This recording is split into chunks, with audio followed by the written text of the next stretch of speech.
Studios, powered by Devon James Injury Lawyers. Call 888-8888. That's 888-8888. Traffic. Very, very cold in the Wichita area. Traffic conditions. Kansas Department of Transportation saying that the highways here in the Wichita area partially covered with snow and blowing snow. Watch out for slick spots this morning. Traffic update from 98.7 and 1330 KNSS. I'm Jed Chambers. Weather. Dangerous cold going to last through our Tuesday morning. Mostly sunny skies, high of only 27 degrees, staying below freezing all day long. If you do have to be out and about, please make sure that you're dressing warm and accordingly. Northwest winds switching out of the southwest at 10 to 20 miles an hour.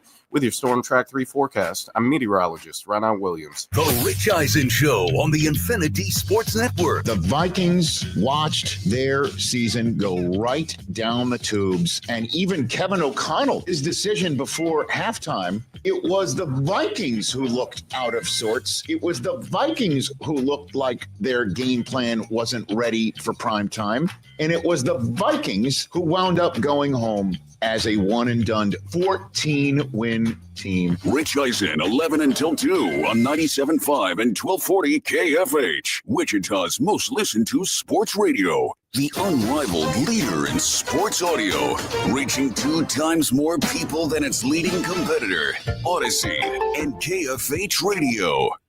Kansas fan headquarters, 97.5 and 1240 KFH Wichita, KNSS HD2 Clearwater, and Odyssey Sports Station. Hey Wichita, it's Jacob Albrock. Stay right there for the latest breaking in sports talk. It's Sports Daily, coming up next exclusively on 97.5 and 1240 KFH. Jim Rome with the Rome Report, arguably the game of the year, Bills v. Ravens. We talked about it last week. Talked about how this one had some legacy bleep written all over it. You had the two best players in the league going head-to-head, Lamar Jackson and Josh Allen.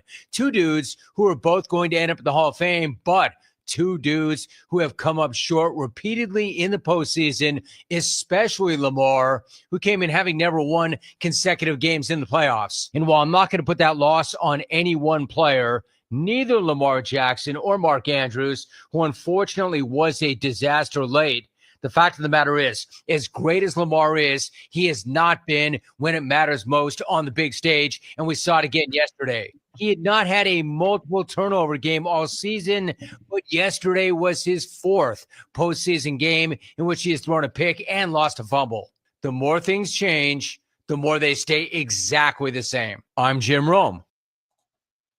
Life insurance. Why are you putting it off? Can't afford it? Too much hassle? Think you don't need it? There's lots of excuses for putting off life insurance. But if you weren't there, who would pay the mortgage and other bills? With Ethos, you could be covered in 10 minutes and boom, family protected. Ethos, fast and easy online term life insurance. Up to $2 million in coverage with no medical exam. Some policies as low as $1 a day. Answer a few health questions and get your free quote at tryethos.com. That's tryethos.com.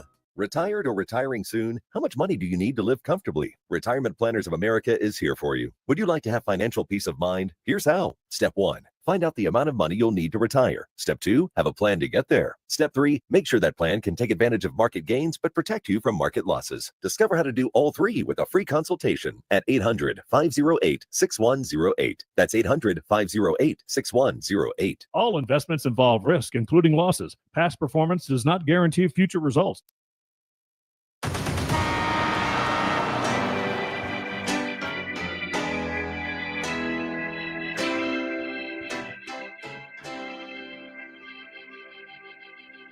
Now, from Wichita's most listened to sports radio, 97.5 and 1240 KFH. This is Sports Daily with Jacob Albrocht and Tommy Kester. Hey, good morning, everybody. Happy Tuesday to you. It is Sports Daily. Jacob Albrocht, Tommy back in today on a Tuesday as we get ready for the NFL playoffs to continue. Another AFC championship for the Kansas City Chiefs. Our Chiefs insider, Dan Israel, will join the program. We closed the book on college football. Took a while, but we got there, right? We're sitting here almost in the month of February, still talking college football. Is that a good thing? We'll get into that a little bit today. We'll look at the odds to win next year's championship as it pertains to the Big 12. Might surprise you a little bit. We'll have all that coming for you today. All kinds of good stuff. Got a little college basketball to talk about as well. We'll give away some HTO. We'll do all the regular great things we do. Thanks for tuning in on KFH with us here. Thanks for watching us on our video stream. If that's how you're taking us in, Facebook, YouTube, X, and of course, 12 News Connected. And thanks for listening to us on the Odyssey app, where you can leave us your voice messages. It's real easy. Or if you've downloaded this and you're listening from the future, we appreciate you too. Tommy, good morning. How are you? Man, I'm good. I'm just reminiscing on a great national championship game last night. You know what? The 12-team CFP haters are sick this morning, because you can't tell me that Ohio State is not a deserving national champion after we watched them go through the playoffs, watched them play in the national championship game. And, they wouldn't have even been in the national championship game. They wouldn't even been in the 14 playoff had everything ended the way that it usually did. So hats off to the 12-team system. Ultimately, I think it worked out, and it was a great national championship game last night. Notre Dame wouldn't have been there either, quite frankly. Neither one of them would have been there. You're right. Look, hats off to Ryan Day. I think one of the more unfairly treated coaches that I can remember, quite frankly. Hilarious beef with Lou Holtz aside, like this dude's an incredible coach. I think his winning percentage at this point is better than everybody but Newt Rockne. Like, he has his national championship. They always have the best players. They're always in position. He just hadn't been able to get the big win. So what does that mean? Andy Reid couldn't get it for what? 20 years in his career. Does that make him not a good coach?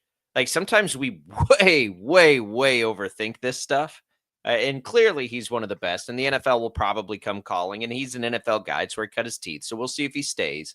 But my goodness, Ohio State fans, you almost ran off Ryan Day. Like, this is why I don't like Ohio State, by the way. This is why I don't like a lot of the big-time college football programs. It's like, what are we doing here? This dude they're there all the time. Like, there haven't been very many coaches that win championships in college. It's kind of been dominated by a handful of guys. Give him his chance to get in there. He's always got the best players. Start there. Ohio State, that's why everybody liked them before the year, right? That's why we needed a 12-team playoff to see if that team actually was the best team. It was. Did anybody ever doubt that? Like, when the playoffs started, we're like, oh, there's Ohio State. They're probably the best team. They had a couple one bad loss. They had one bad loss, and was it a 1-point loss to Oregon, who was the number one team all year? That team's got to be able to win a title. You can't glaze over, though, the one bad loss was. I said it's one bad loss. I know it's a bad loss, but like, right? I mean, like that. I mean, isn't that that's the big knock on Ryan Day? Yeah, but that's stupid. I'm telling you from the fan base perspective, like, that's always been the big knock on Ryan Day, was that he can't beat Michigan. Ohio State deserves to lose him. Those fans, not everybody, but those fans deserve to lose him. Like, if you're going to hang your entire existence on whether you can beat Michigan, like, come on. Michigan won a championship last year. They had Jim Harbaugh. Like, big deal. I know it sucks to lose, but you're trying to win national championships. You're trying to be relevant. You're trying to put players in the NFL. And he's been as good at doing that now as really anybody. So you've lost some games to Michigan. This year was egregious, right? This year was the bad year in that loss. But again, so what? Like, I didn't even intend for this to be where I went with that great game last night. It was a great game. I just looked up and I saw him, getting his flowers. And I'm like, man, that dude, for all the crap he takes, for some reason, like, he deserves this natty badly, because he's been at the top of the game for a long time. And I don't like Ohio State. I don't even know that I like Ryan Day. I just think he's a really good coach. Notre Dame, they'll get back there. They weren't supposed to be there. I don't think very many people thought they'd get there. They made a game out of it. It looked like they were going to get steamrolled there for a minute, Tommy. They ended up actually covering the number. It took a ballsy play from Ohio State late on a third down, and and Notre Dame had a shot at tying that thing, right? Did they cover? I don't think they covered the number. The number was 8.5. And it's 11. I'm sorry. I was thinking 8, because they kicked that late field goal. They kicked that late field goal. Until the late field goal, they were covering the number. Right. Yeah. Good catch there. But yeah, it took that big time call on the third down, an 11, to throw a bomb. Will Howard put a dime on Jeremiah Smith. That was great. It's a great call. It was a ballsy call. I mean, in that moment, it was a call that because it looked like the first couple of plays on that drive, Ohio State was content to just be pretty predictable and keep the ball on the ground and try to drain as much clock. And you're thinking, man, this happens all the time. They're going to get stopped. They're going to punt it away. Notre Dame down by 8 with 2 minutes left or 2.5 or whatever it was. Yeah. And then all of a sudden, man, just Will Howard just dropped a dime to Jeremiah Smith. And that was something, and again, like it goes back to what you were talking about with Ryan Day. Like he was willing to pull the trigger on a play like that and just absolutely put his foot on the throat of Notre Dame, and it worked out. We buried the lead there. Shout out to Will Howard. That's obviously what we were watching the most. He had a fantastic game. He was an effective runner, just 4 incompletions on the night, efficient, used his weapons the way he should use his weapons because he has more of them than any team in the country. And they win a national championship. And so we get the dust settling on a college football season unlike any we've ever seen, not just because of the 12-team playoff, which mattered. Will Howard, a chance to redeem himself from a moment this season against Oregon he'd like to forget that in a normal year would have kept them out, right? Not having great clock management at one point. So it's all there. And we're going to talk about all of it. I want to talk about what it means moving forward into next year, too, because I do think there are things that can easily and quickly be corrected by the format to make this thing better, real easy fixes. And I think, whether or not we like the transfer portal, Will Howard ended up at Ohio State as an older player that transferred in. Are we upset about that? Are people that don't like the transfer portal? Do you not like that was able to? And I'm not saying that as like you're right or wrong. I'm just curious, like especially for people around here or K-State fans. Do you hate that happened? Do you like that happened? Are you okay that happened? Because that's Ohio State doesn't win a national championship without Will Howard, and he was an older player that had played a lot of football in Manhattan and went and took his shot, got paid, won a natty, probably helped his NFL stock to some degree. And here we are. He sits there today as a national champion. I think that's cool. I don't have a problem with that. Hey, I've got a lot of respect for Will Howard going in and winning a national championship with Ohio State. I do think that there are a lot of quarterbacks out there that could have walked into Ohio State with the weapons that they had and won a national championship. It's great. It's fantastic that it was Will Howard, and I'm on board with all that. I think it's great. I'm looking at it and I'm like, man, any transfer quarterback out there right now should want to go and play for the Buckeyes. That's good. If you got it's crazy that Carson Beck chose Miami over Ohio State, right? Like he could easily win another national championship, next season just by going and playing for the Buckeyes. Yeah, but we talked about why I went to Miami, right? I know. Yeah, she's not playing basketball in Columbus. We'll be back. I don't know that any quarterback could have done it. Will Howard had a great year. We've got a lot to break down from that game. We'll do it next on Sports Daily.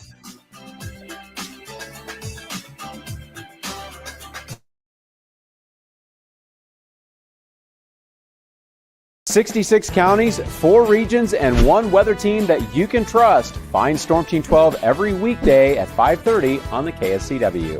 Whatever the weather and wherever you are, Storm Team 12 is zooming in, going zone by zone to give you a more in-depth look at the forecast and some science behind the storms so you know more. We're focusing on the forecast so you can focus on what's important to you. Storm Team 12 Weather Focus, 5:30 on the KSCW. The future of television has arrived. Next Gen TV is here with stunning video, movie theater quality sound, enhanced voice clarity, and interactive features, all upgradable for the future.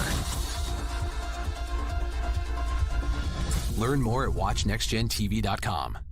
Sometimes people tell us, "I don't get it, it's just tea." But let me tell you, we are so much more than just tea. With 20 plus flavors of sweet and unsweet iced tea, the possibilities are endless. Come on in and try them all for free to find your favorite or get us on the go for your busy lifestyle. And don't miss happy hour every day. So the next time someone tells you it's just tea, tell them to come by and find out why we say, drink tea, be happy. It's the canvas of our imagination. They tell a story, Clouds affect the events of your day.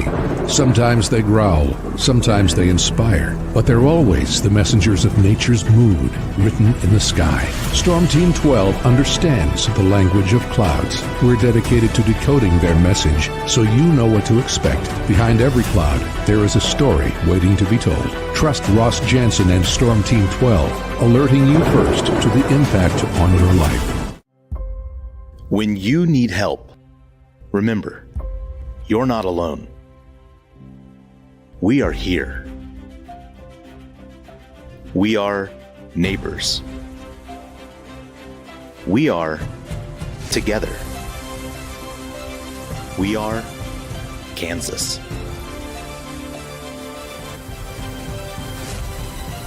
We are 12 News. They say, What is GMFB overtime? It's Peter, Jamie, Kyle, and Akbar breaking down the NFL 5 days a week. It's okay to be excited. It's this, that, and a whole lot of It's football for everyone.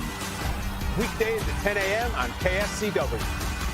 Are following a breaking update. Every day, all day, stream the stories that have you talking near and far. Whoever is behind the wheel of this bus is not stopping. From hundreds of local reporters and meteorologists spanning the country. Chaos here this morning at the UW campus. Search LNL for the all-new Local News Live streaming app. Make yourself known now. 83101 in traffic pursuit. Oh my God, here. Investigate TV Plus begins with real people.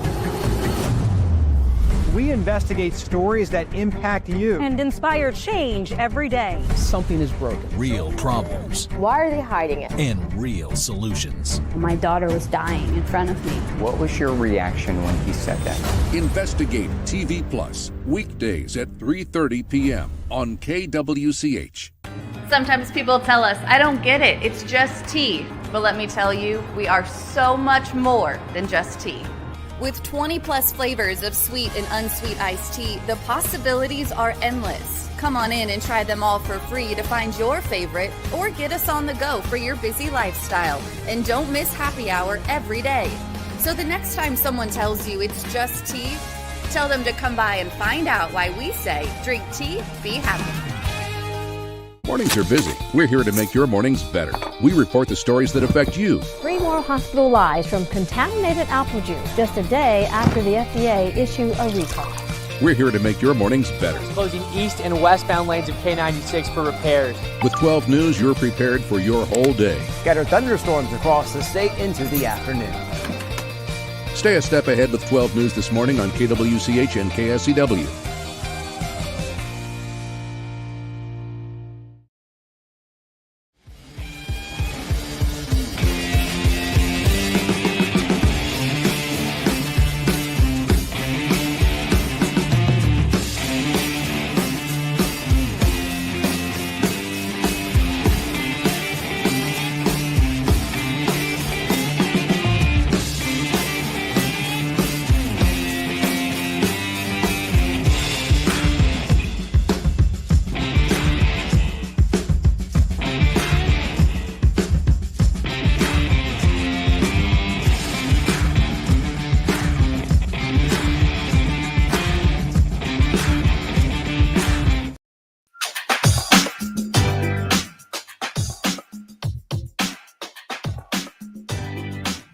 Welcome back in, everybody.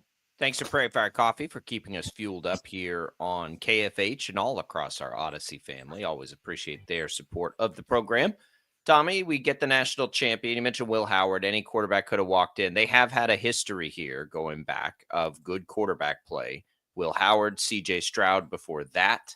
Of course, Justin Fields before that. And then Dwayne Haskins before that in the most recent years. Howard essentially matching what those guys have done. A few more interceptions than those guys, but had a great season.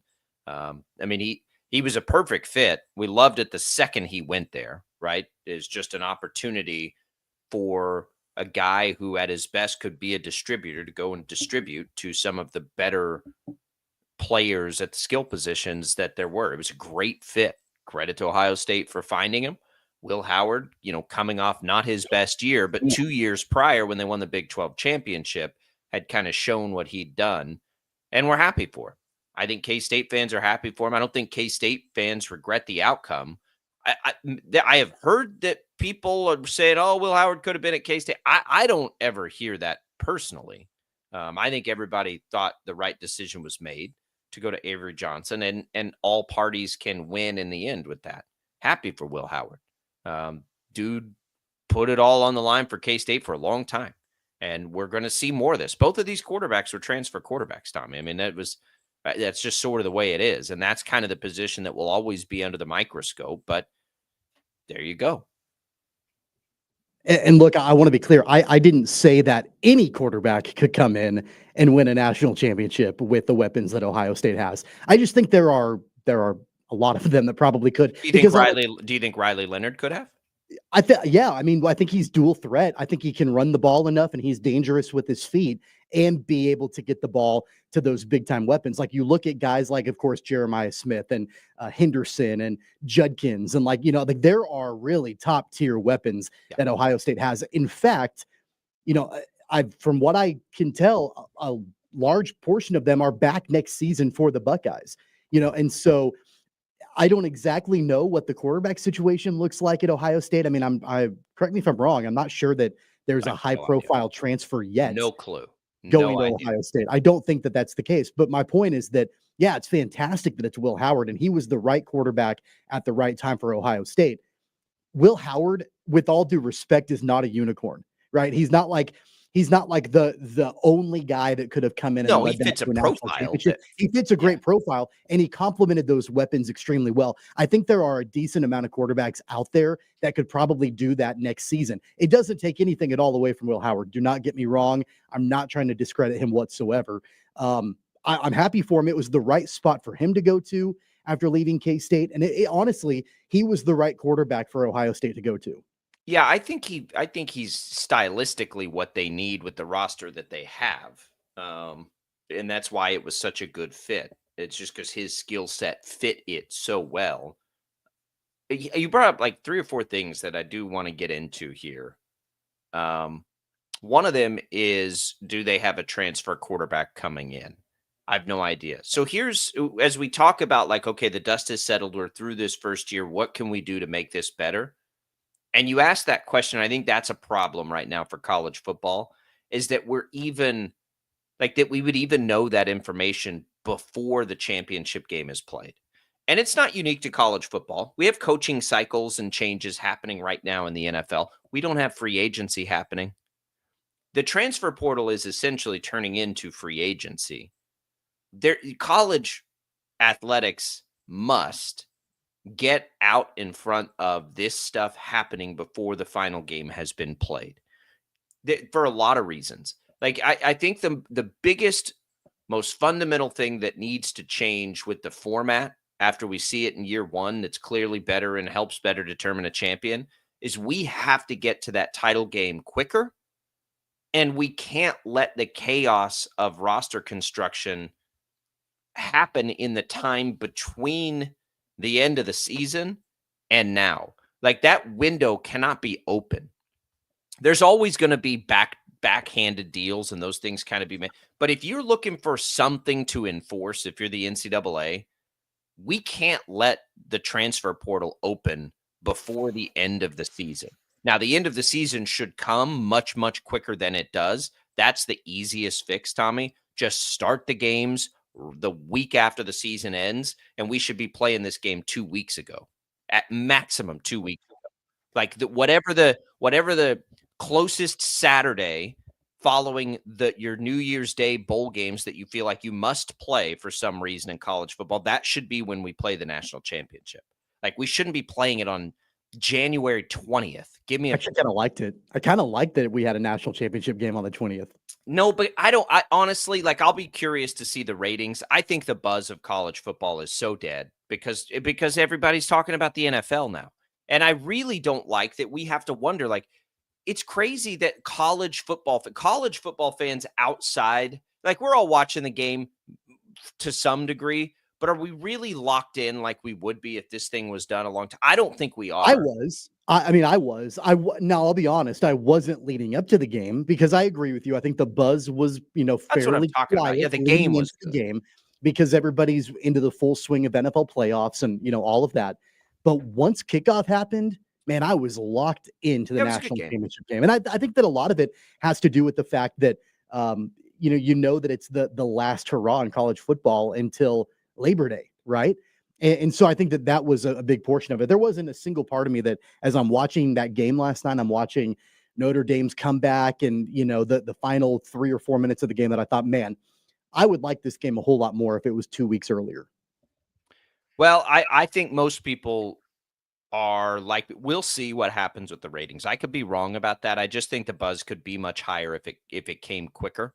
And I think and I just don't like that we wait that long. I don't understand why we wait that long. And then the other part of it is what you mentioned. Like, I don't know if they brought somebody in, but too many of the fans have turned the page already. We're allowing fans to not like celebrate the championship as much as this madness starts immediately on who can you go get and how can you get this player and how much are they like. You can do that. Like, if we started that 2 weeks ago, right after you play, like the Monday after the national championship game, you can open the portal. Like, all right, portal's open. Let's get down to business. You'd still have, the deals getting done behind closed doors. You try to enforce it. You should. But I don't think we should let it go. It's a month of news basically that happens before you get to crown your champion. And not just news, like significant news that are far more concerned with than crowning the champion. Could you imagine if we started the NFL free agency period right after the end of the regular season? That's insane, right? Yeah, like, isn't that the stupidest idea ever? Yeah, I don't disagree with you on that. I feel like there should be a window that opens, now, and you're able to, make those moves once this season is done. But yeah, as you're in the middle of bowl season and then you're in this 12-team bracket and all of that, and you've got a bunch of portal news that's sprinkled in, like who's leaving, who's entering the portal while the season is still being played. Yeah, I'm not a fan of that. I really want to mention this and bring this up because I had this thought as the game was going on last night. I don't know if you thought this at all. I'm a big Marcus Freeman fan. I always have been. How could you not be? But man, I don't know. I felt like the lights shone a little too bright on him last night. I felt like there were some moments that Notre Dame probably could have had a better opportunity getting back in the game had the coaching decisions been a little bit better.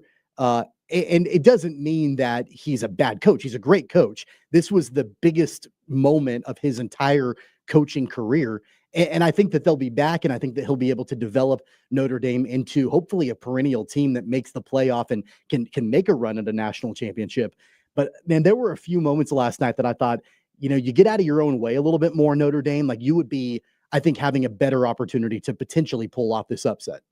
Yeah, I guess I don't think so because I thought they were way, way, way, way, way outmatched in that game. I was actually surprised, honestly, that I thought it was going to go more of the way it was at halftime than it was at the end of the game. I actually give them some credit for bouncing back because I think I think Ohio State has way more firepower than Notre Dame. Notre Dame's season was impressive. First opportunity at the game. If I had gone into the game thinking, all right, Notre Dame get this win. I wanted them to, but I never thought that was going to happen. So maybe that's part of it for me that like takes that away a little bit of like, yeah, I didn't think they were going to get there anyway. In the second half, they're down 21 and it's a 4th and 1 and they try a fake punt. Everybody in the world knows that you've got to go for it at that point. Yeah. So why not just use your best dudes like Riley Leonard to go for it? Sure. Instead of a fake punt that everybody in the stadium knew was coming. Sure. And Ohio State, shut that down. I think the decision to kick a field goal late in the game, that field goal missed. Again, you've got a few minutes left. You're trying to have a comeback here. You can convert, I feel like, on a 4th. There were some 4th down decisions that I didn't agree with from Marcus Freeman that I felt like he could have put his team in a better spot to ultimately pull off that comeback. I thought, again, I think Marcus totally Freeman fair. I think he's a phenomenal coach. I just felt like some of those decisions, like maybe if you're in that spot a little bit later on in your career, you've been there before, maybe you don't quite make those decisions the same way. Yeah, I mean, they're definitely second guessing. Yeah, I agree with you on that. I just didn't think they were going to be there anyway. So I'm kind of impressed they made a game of it. All right. So Ohio State, you mentioned all the players coming back. That's something else I want to get into. They're the odds-on favorite.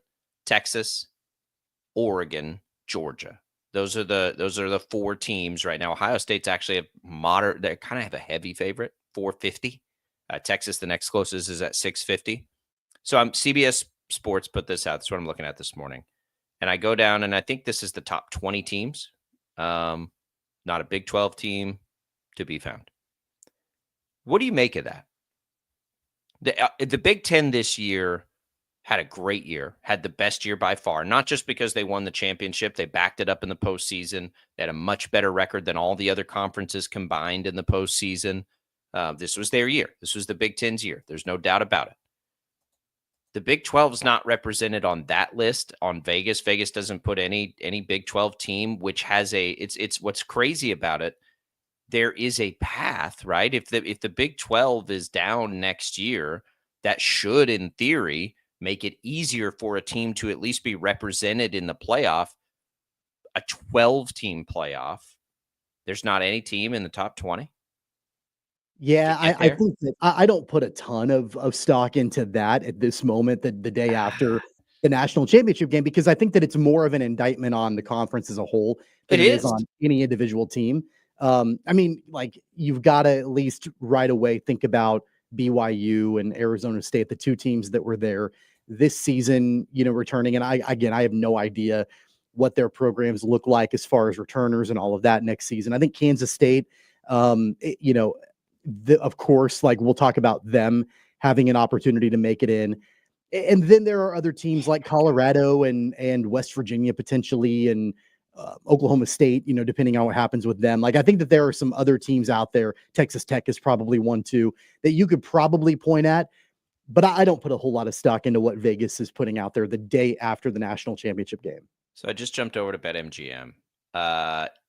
Arizona State at 90-1 is the We're best talking odds. about winning a national championship, right? Winning a national not championship. Odds to make the 12-team playoff. playoff. No, God, no. Yeah, I would okay. bet every one of these teams if that was the case. Right. No, to win it. 90-1 Arizona State. Baylor actually comes in at the same as Kansas State and Kansas. Okay, so 125 to 1 right now. You want to talk about getting out in front of something? 125 to 1 to win the national championship. To win a national championship. Yeah, I'm not touching any of that. I mean, that's crazy. I get it, but do we think that that's even in the realm of possibility? That any of these Big 12 teams, I'm not even talking about them making the playoffs. Chip in a chair once you get there. I don't think, you just have to be able to get there. I mean, Arizona State had every opportunity to beat Texas. I don't think anybody saw that coming. And then, would have Texas probably would have, or Arizona State would have been blown out by Ohio State. Maybe. What if Arizona State was healthy, though? You know what I mean? Like, what if they didn't lose their top 2 wide receivers with that young talent they had? I think they would have had a chance. I mean, read off those top 4 teams again that you Ohio State, Texas, Georgia, Oregon, basically the same top 4 we had this year. Do we think that any Big 12 team in a 12-team playoff would have a chance in hell to beat any one of those 4 teams? Because in as one of right game, now, I don't think so. As of right this moment, I mean, I don't think that that's the case. Arizona State, a hobbled and injured Arizona State, almost beat Texas this year. I mean, it almost happened. Arizona State had every opportunity to win that game. They were down 2 of their top weapons. One of their, for sure, top weapon, and the other guy got hurt in the game. I think it may have been 3 of them down. So I'm not saying I would. I mean, I probably will at some point if it stays at 125 to 1. I'll probably take a swing with Avery Johnson. Why not? But I mean, you've got to. The problem is you got to win 3 of those games, right? You got to win it. You got to do that 3 times, and you got to get through one and then get through the other and get through the other. So, and I bring that up only to say, like, everybody thinks this is going to change so much when we do the transfer portal, when we do the 12-team playoff, and we do all this. Every college football season we go into, we really feel like there are only a handful of teams that have a chance to really win a national championship. Has that really changed? I don't know that it has. I think it's getting closer to change than it used to be. I don't know where this ends up in 5 years from now, but when the dust settles and you look at it, even with a chance to make the playoff, the Big 12's chances without Texas and Oklahoma to win a national championship are probably what they always have been, right? Which is very, very, very long shot chances. Not much has changed.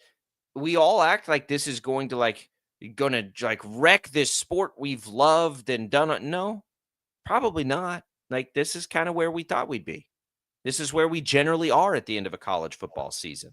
We just had a whole lot more fun getting there because teams had a chance to do it. Yeah, there wasn't a single moment last night as I was watching the game and watching two transfer quarterbacks lead their team where I was shaking my fist to the clouds or gnashing my teeth. Like, what has this sport become? It was a great football game. And I never one time, thought, well, this is ruining the sport of college football. It was exactly, in fact, it was a more competitive game than what we've seen in a lot of recent national championship games in recent years. We didn't see a 65-7 blowout or, whatever that we've been accustomed to in the national championship game. Now, it was trending that way. It's getting close for a minute there. Trending that way at halftime. Yeah. That's a credit to Notre Dame for sure. So I don't want my earlier criticism of Marcus Freeman to come across that I think that, he's a bad coach, because he did lead that team, to a comeback when it very easily could have went the other direction for Ohio State. I think that this system, this entire format, it showed, at least in my mind, that it worked. I think it validated the fact that we're moving into a world and an era, and that we're already there in college football, where we've got 12 teams competing for a chance to win a national championship. Can there be tweaks in that system? Sure. And I think that there probably will be, to make it even better. It's never going to be perfect, but to make it even better. And I think that the two best teams, clearly, I think were represented. And two most deserving teams were represented. They won their games in the bracket. They're playing for a national championship. And I think Ohio State, showed that they are absolutely a worthy national champion. Again, I love comparing the narratives we put with college football to other sports. Could you imagine even entertaining the idea? Yeah, the Commanders, they didn't earn it in the regular season. Yeah. They didn't earn it in the regular season. Like remember that? Well, of course you remember at the World Series of the Rangers and the Diamondbacks. Like, anybody want to say they didn't earn it? Played the World Series because they were wild card teams. They lost games in the regular season. They didn't earn that opportunity. Get out of town. So happy we have the playoff. We'll come back. Speaking of the Commanders, let's talk about the NFL playoffs and return on Sports Daily. It's all Brockton Caster. Don't go away.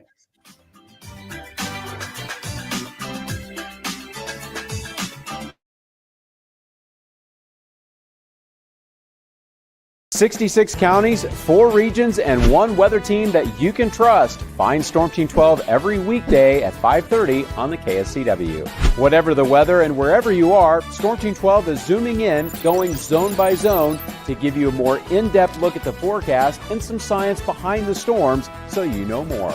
We're focusing on the forecast so you can focus on what's important to you. Storm Team 12 Weather Focus, 5:30 on the KSCW.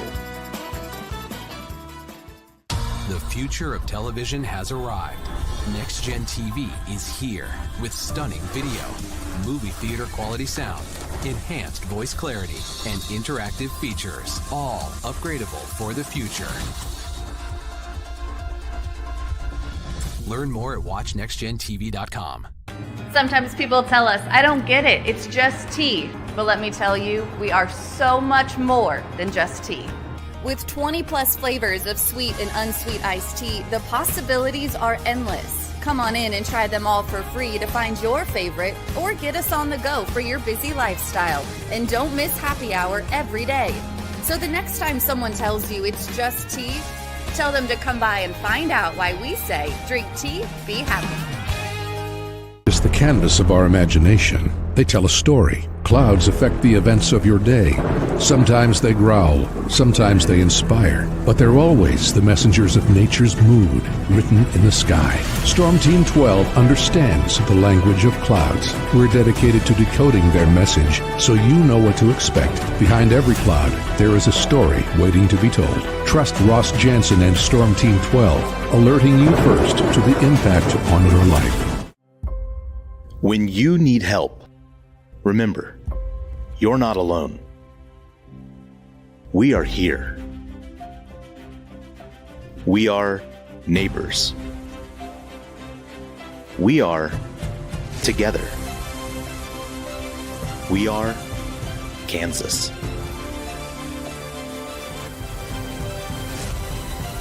We are 12 News. They say, What is GMFB overtime? It's Peter, Jamie, Kyle, and Akbar. breaking down the NFL 5 days a week. It's okay to be excited. It's this, that, and a whole lot of... It's football for everyone. Weekdays at 10 a.m. on KSCW. Are following a breaking update. Every day, all day, stream the stories that have you talking near and far. Whoever is behind the wheel of this bus is not stopping. From hundreds of local reporters and meteorologists spanning the country. Chaos here this morning at the UW campus. Search LNL for the all-new Local News Live streaming app. Make yourself known now. 31001 in traffic pursuit. Oh my God, here. Investigate TV Plus begins with real people.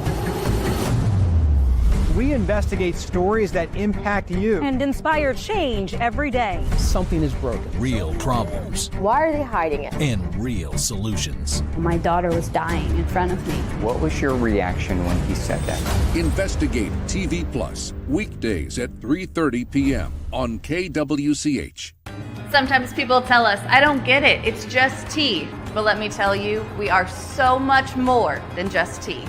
With 20 plus flavors of sweet and unsweet iced tea, the possibilities are endless. Come on in and try them all for free to find your favorite or get us on the go for your busy lifestyle. And don't miss happy hour every day. So the next time someone tells you it's just tea, tell them to come by and find out why we say drink tea, be happy. Mornings are busy. We're here to make your mornings better. We report the stories that affect you. 3 more hospital lies from contaminated apple juice just a day after the FDA issued a recall. We're here to make your mornings better. Closing east and westbound lanes of K96 for repairs. With 12 News, you're prepared for your whole day. Scattered thunderstorms across the state into the afternoon. Stay a step ahead with 12 News this morning on KWCH and KSCW.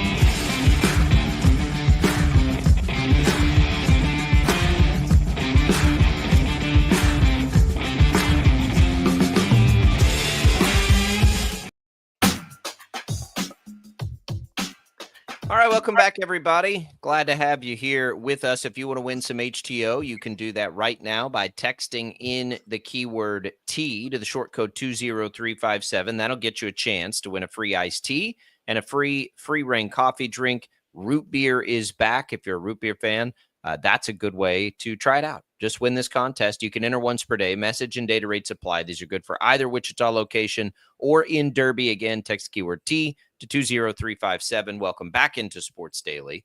Tommy was out yesterday, hasn't had a chance to react to the NFL playoffs, which delivered in the NFL in the divisional round like they almost always do. Left standing, Commanders, Eagles, Bills, Chiefs. The Commanders are the only non-1 or 2 seed, Tommy, that are there after an impressive win in their game against the Lions. Jaden Daniels is that dude. There's no question about that. I think they've got a great shot to beat the Eagles there. These are 2 conference championship games I think we can get behind and, get on board with in a lot of different ways. But the divisional round was fantastic. It was great, as it almost always is. Yeah, it was so much fun. Every single game was a blast. I know that we had a couple of weather games in there, but I mean, God, that was a lot of fun to watch. The Bills and the Ravens, that delivered for sure. The Eagles and Rams game, that was fun in the snow, and the Rams very nearly were able to get back into it. And yeah, the Commanders absolutely shocking the Lions. And look, we've talked about it before. Jaden Daniels is a stud in his rookie year. I've been a huge fan of his coming out of college for sure. And I think we talked about it last week, that Dan Quinn gets a lot of crap around the league because of what happened in that one Super Bowl against Tom Brady and the Patriots. And he is a solid coach. Cliff Kingsbury gets a lot of crap because he had a bad tenure as the head coach of the Cardinals. He's a solid offensive coordinator. and you add both of those guys in to Jaden Daniels, and then, Terry McLaurin, who doesn't get the attention that he deserves because he's been on a bad Washington team for a long time. You've got, potentially a future Hall of Famer in Zach Ertz at tight end. Like, they've got the weapons, I think, to be able to go and challenge the Eagles, and there's a lot of motivation to do so. I really like the Commanders in this game. Yeah, I do too. I certainly like the number. The Eagles are becoming like this least talked about good team, and they probably love that. They have dynamic playmakers all over the place. They don't have a great passing quarterback. We get it. But they have a really good defense, and they've got a great running back, a couple great receivers. They're loaded. They got a good offensive line. They're loaded. Jalen Hurts just isn't a prolific passer. So we'll see how that plays out. I'm excited about it. Who do you think the biggest, to go back for a second, who had the most, I'm not trying to not use the word loser because that's not what my intention is.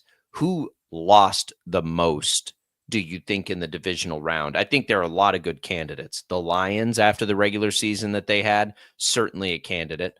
Lamar Jackson and the Ravens, certainly a candidate. The Rams, who knows how much their window is open and they feel like they had a shot there. Like, what do you think, the outcome was, the worst outcome for any of these teams? I think it has to be Detroit. And I get the argument about Lamar and the Ravens and all of that. Lamar is young enough and the Ravens are talented enough that I think that he'll get there. I think it makes it obviously harder every single year that you don't, and the pressure mounts. But the overall, I think, team expectations, and I know Detroit, they were beat up by injuries on the defensive side and all of that. But they were, I think, the most likely team outside of Kansas City to win a championship, to win a Super Bowl, going not only throughout the season, but actually going into the season. And they lived up to the hype and they overcame those injuries. And, I think that they were probably the people's choice, going into the playoffs. Like, people want to see Detroit make it happen and all of that. I think that was the most disappointing out of all of it, because nobody saw the Commanders at this point, and then they come in and they upset Detroit. You take a look at Baltimore and Buffalo's really, really damn good. And so, yeah, like, you can point at Lamar and say it's disappointing that you didn't make it. And is it going to happen for you? But man, they played, just a phenomenal team on the road in Buffalo. So it's hard for me to really fault Lamar a whole lot and say that he was disappointing. I think it was really Detroit letting it down. I mean, let's be fair to Washington. Like, they won 12 games in the regular season. But I'm saying at the start of the year, like, nobody had Washington. No. And they're very similar, honestly. Like, I think that the Ravens lost more because I think the Ravens were more, and only because of the injuries Detroit was facing on the defensive side of the ball. I think we were fooled a little bit by the performance they had against the Vikings. That was like the only good performance they've had in forever. And now we see the Vikings kind of come out flat twice and everything else. I think it was too much of an uphill climb to expect them to be able to score 50 every game in the postseason. So I don't, and the sad thing for both of those franchises is, and both of those fan bases, is it's mistakes that cost them both games. The turnovers for Detroit, the turnovers plus Mark Andrews with a couple critical late mistakes for the Ravens. So even, with the adversity they had faced and all these things, like, they both feel like they probably ought to be there right now. Like, they both feel like they should be in this next spot. And that makes it tougher to swallow. So I would probably say the Ravens, because I think we're square in the middle of this legacy conversation for Lamar Jackson. And he did have two critical mistakes in that game. He did, but he didn't lose the game for the Ravens. No. And I feel bad a little bit for him, because it's going to grow this narrative of playoff Lamar. And yeah, there were a couple of bad. I mean, he put the ball on the ground and inexcusable and all of that. But I mean, Mark Andrews cannot drop that 2-point conversion. Like, he can't do that. And Mark Andrews put the ball on the ground too. Like, that's only the second fumble that Mark Andrews has had in his career. It's crazy. You can't do it in that spot. And so I actually kind of feel a little bad for Lamar, because I feel way bad for Lamar. It certainly didn't help the conversation as far as him not being able to get it done in the playoffs. But he wasn't the number one reason that the Ravens lost that game. I mean, certainly his fumble was as bad. The timing was different, but it was just as bad as Andrews. It was just as impactful. I look, and the other thing is like their mistake. Detroit still would have allowed 38 points even without a pick six. That defense allowed 38 points to the Commanders. That's what I mean about Detroit. Yeah. Like I don't think their defense was going to hold up and win enough games for be able to be able. They would have had to play perfect offense and honestly probably score 40 points a game. I mean, that's what you were asking of that offense. That's pretty wild. Baltimore, it's right there. They had the best defense going in. They had the same number of wins, by the way, Baltimore does as Washington in the regular season. So they just were playing so well going in. And even with the mistakes that they made, they still almost went into Buffalo and won it. This was the year for Baltimore. You didn't have the questions about, boy, did they run the ball enough? Like they were running the ball effectively. They had kind of a three-headed running attack, and everybody was running it effectively. Derrick Henry picked up his steam in the second half like he does. Like it was all there. They got away from it, though, a little bit in the first half. Because Justin Hill was averaging like 10 yards a carry. Like it was working. I'm saying they got away early in the game, like in the first half. They got away from the run. Like there was a period of time they fell behind, and I thought to myself, man, this is going to test some discipline here from John Harbaugh, because it would be really tempting to just try to throw the ball to get back in the game, but that's not where their strength lies. And sure enough, there were a couple of drives where they didn't lean on Derrick Henry, and I think that was a big reason why they fell behind and the turnovers didn't help either. I know Lamar threw an interception also in the game, but they needed to ground and pound early in the game. And I get it. You fall behind. I think they were down. Were they down 2 scores at one point in the first half? 21-10. 21-10. Okay. So, it would have been really tempting to go away from Derrick Henry, and they did for a minute. Now they got back to it in the second half, and then sure enough, they get right back into the game. You can't do that. You can't do that early on in the game. You've got to stay with what worked for you. You've got to dance with the girl that you took to the prom, and that's what they didn't do with Derrick Henry. And that's ultimately, you go back to a year ago when they played Kansas City in the AFC Championship game, they got away from Derrick Henry. They did not run the ball with him. And it was just shocking that they did that. Well, they didn't have Derrick Henry when they played the Chiefs. They got away from the run game. They got away from the run game. Yeah. So Justice Hill, though, I mean, part of the reason was Justice Hill was effective. And I wondered the same thing. I was like, well, he just keeps gaining 7-8 yards. They ran it more than they threw it in the game. Like they had more runs than passes in the game. So did Buffalo. But just to look at it and think like they outgained Buffalo by a significant margin, which I know happened in every one of these games, and it emphasizes turnovers. That's very clear. But like and here's the other thing, and I brought this up yesterday. I think as much as I've liked the Bills, and I picked the Bills in that game and all those things, I think it's great news for the Chiefs that the Bills won that game, because when you look at what the Ravens do and what they do well, that is sort of what you don't necessarily want to see the Chiefs defensively match up with, like a quarterback that can really run. And I know Josh Allen can run too, but a quarterback that can really run like that and great tight end play has kind of given the Chiefs some fits. Like I think Buffalo is a better matchup for as Superman as Josh Allen can be. I think Buffalo is the better matchup for Kansas City. And I could kind of see it happening in the game. I'm like, man, if you're a Chiefs fan, I think you want Buffalo to win this game right now. Like Baltimore is explosive. Yeah, they are really good defensively. And that was a win for the Chiefs. We'll ask Dan Israel that question. I'm curious to get his take on it if he agrees, because it's a crazy thing to even say out loud that you'd rather see Josh Allen, right? In his history, he's got a winning record against Patrick Mahomes, all the things that Josh Allen brings to the table. It's not like Josh Allen has lost these games. It's not been because of him in the postseason. It's always a dangerous proposition. And they are playing well, obviously.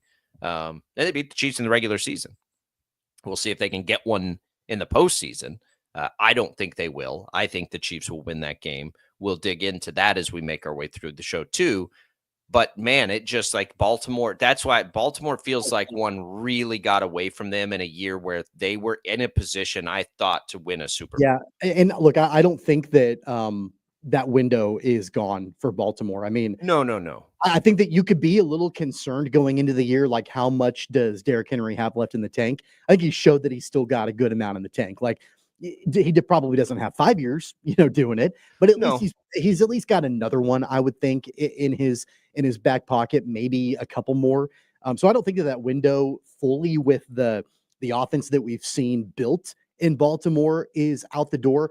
And, looking at their pending free agents, like the majority of their weapons are back next year. They don't have a bunch. Like I think the most high profile offensive free agent is like Nelson Aguilar is a free agent. Like, okay, sounds good. Like they're getting everybody back. I feel like they'll be okay and they'll be right back in contention next season. So I don't feel like it's the end of the world for Baltimore, although it does grow that narrative of Lamar Jackson not being able to get it done. But Buffalo's going to get better next year, I think. Kansas City's going to be better next year. And Lamar, like if you think he can replicate maybe the best quarterback season we've ever seen before, then but like it's not going to get any easier either for them because Buffalo and Kansas City both stand in their way. And those have sort of been the three teams. I think both of those teams are going to get better next year. Kansas City, we're only now seeing Kansas City healthy, and they still don't have Rashee Rice. Like their arrows pointed up too, whether people want to like it or hate it or admit it or not. Like they've got an arrow pointed up. We'll have Dan Israel in next hour to help break it all down. It'll be a fun second hour of Sports Daily. Don't go away. It's all Brockton Caster. We got a lot coming for you. Here we go.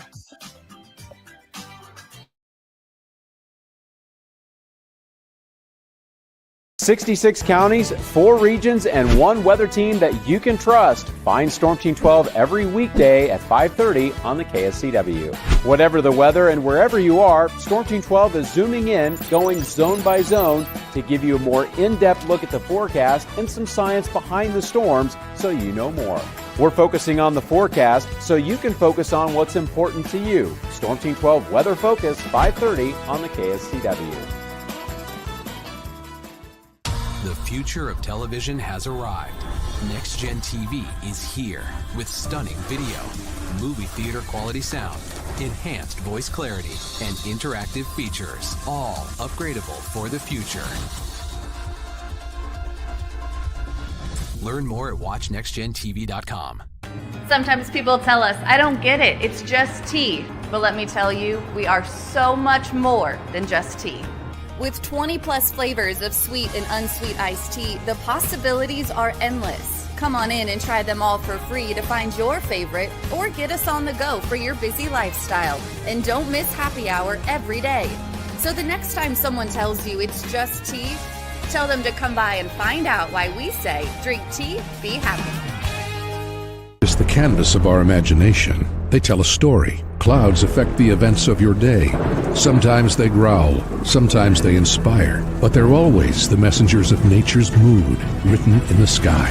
Storm Team 12 understands the language of clouds. We're dedicated to decoding their message so you know what to expect. Behind every cloud, there is a story waiting to be told. Trust Ross Jansen and Storm Team 12, alerting you first to the impact on your life. When you need help, remember, you're not alone. We are here. We are neighbors. We are together. We are Kansas.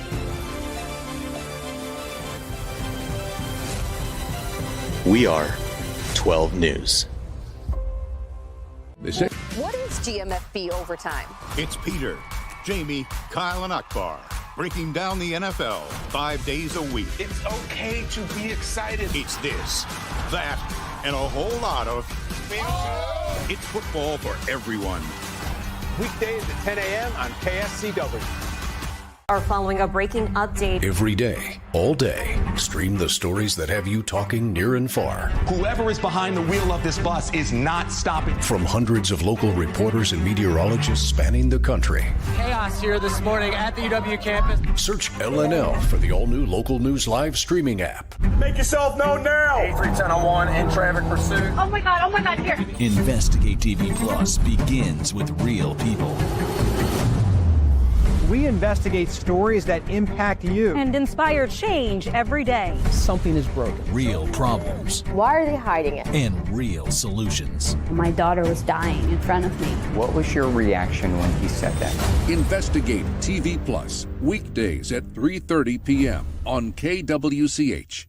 Sometimes people tell us, I don't get it, it's just tea. But let me tell you, we are so much more than just tea.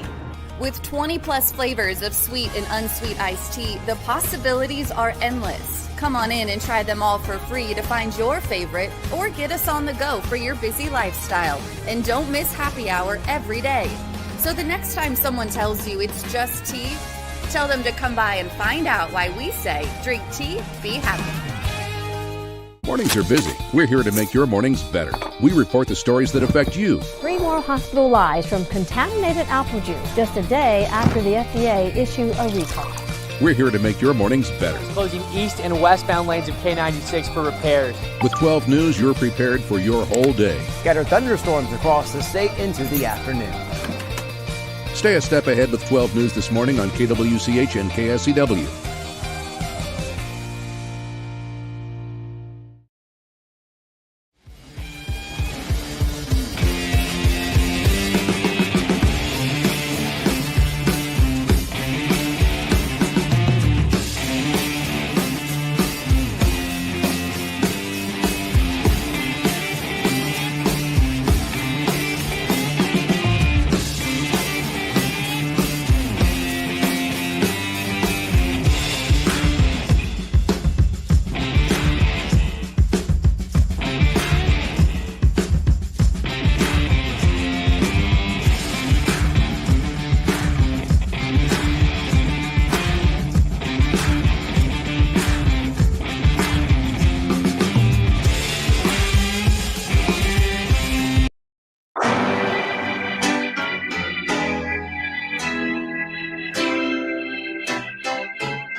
Now, from Wichita's most listened to sports radio, 97.5 and 1240 KFH. This is Sports Daily with Jacob Albrecht and Tommy Kester.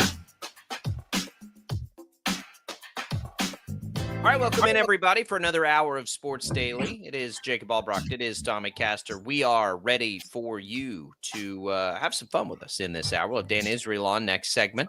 That's the planned time anyway. Dan's bouncing around on some scheduling things, so we hope to have Dan there.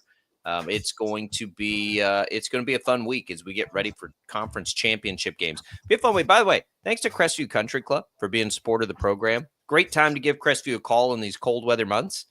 You never know if there are any kind of specials or deals to get joined up. Tom and I are out there. We're going to hit the simulator here pretty quick. I think our wives are headed to an event called Galentine's Day, whatever that means. Are you bummed we didn't get an invite to go to Galentine's Day?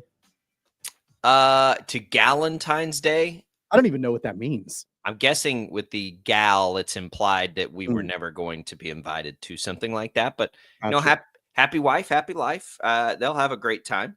And we'll just keep picking up the scraps, I guess, never anything. Boy, Tom, a couple middle-aged white men just can't get ahead in this world, there's just nothing going for us. Tell you what.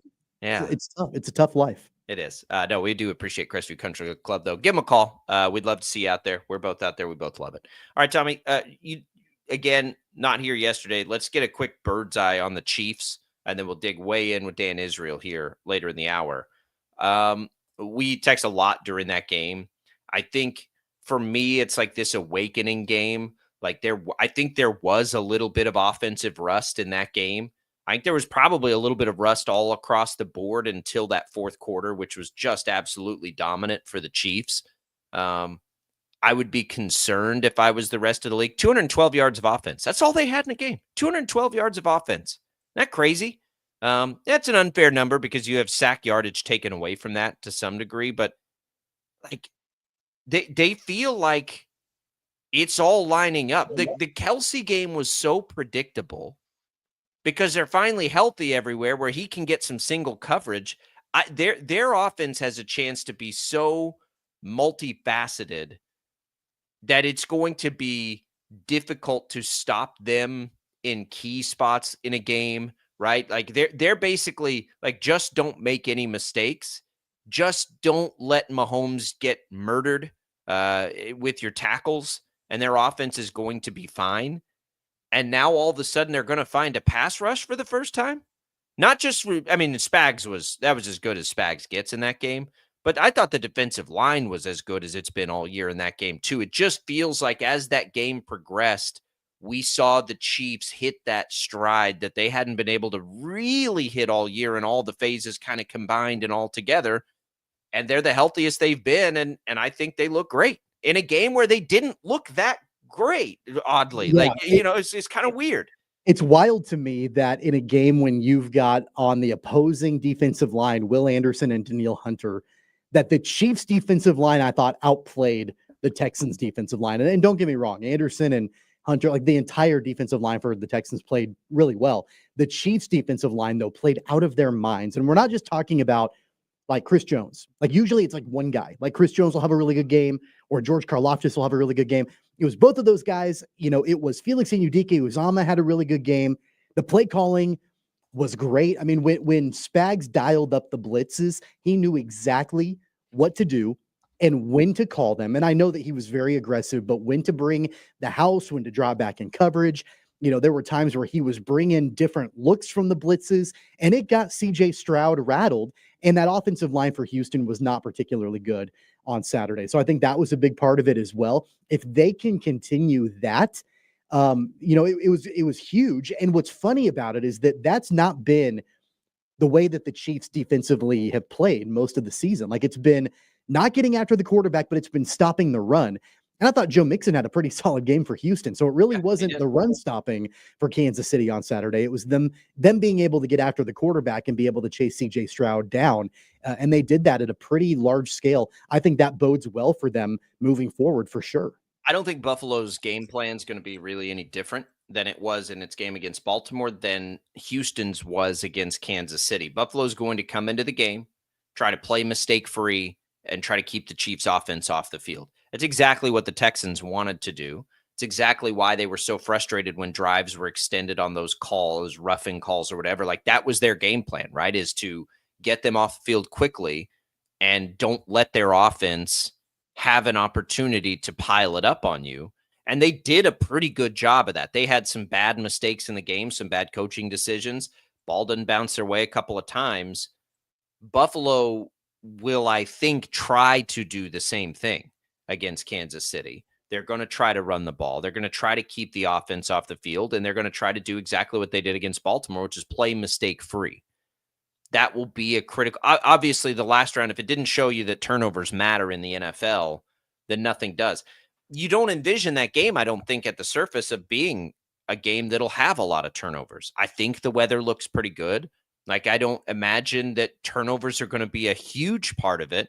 So then, like, okay, well, if you don't anticipate either team making mistakes, who makes the big plays at that point? And I think that this is going to be such a fun game because it's pretty obvious what both teams will want to do. It's execution. It's all of these things. And we saw it in the game. If there was any rust, and I think there was, it's gone now for the Chiefs. Like, they're in the groove here. They don't have any of that to deal with now. I think you bring up a really, really intriguing point about the turnovers. And this is something I'd love to get Dan Israel's thoughts on next segment when he joins us. Is Buffalo, I know any team will take turnovers when they're given to you, but how aggressive does Buffalo get in trying to force them? Because Kansas City has not turned the ball over since the last time these two teams played back in, what was that, week 12 in Buffalo? The Chiefs have not turned the ball over one time in 2 months. And so does Buffalo, do they get aggressive in trying to force turnovers, knowing that the Chiefs have not been prone to that lately? Or do they drop back? Do they try to play a little bit more conservative and just try to stop them and limit them pushing the ball down the field? Like, I think that's, a really interesting question, because do they want to be like ball hawkish and aggressive and go after trying to like force fumbles and turn the like, or is it more like, hey, we're just going to play straight up defense? I just don't know the answer to that because the Chiefs have been the best in the league since the last time these two teams met up in not turning the ball over. Chiefs are going to take chances. Like Spags is unlocked right now. They're going to, through blitzing, I think, take their chances. They've got their corners back. Like we talk about the good health. It doesn't just mean that Hollywood Brown's back. It means that Jalen Watson's back. It means that Chris Jones doesn't appear to be hobbled anymore. It means that Kelsey can finally cut loose. It means that Harrison Butker's back. Like the amount of injuries and, roster adversity the Chiefs dealt with has been largely overlooked. Not here. Obviously, in this part of the world, we're well aware of it. But nationally, because they keep winning games, right? And they keep doing these things. I don't know who's best. I think the Chiefs' best game is better than Buffalo's best game. But I think that margin is so thin, right? Like if Josh Allen makes 4 or 5 Superman plays to lead Buffalo to a win, anybody going to be surprised by that? If Patrick Mahomes makes a few Superman plays, he had one in the game against Houston, the touchdown to Kelsey.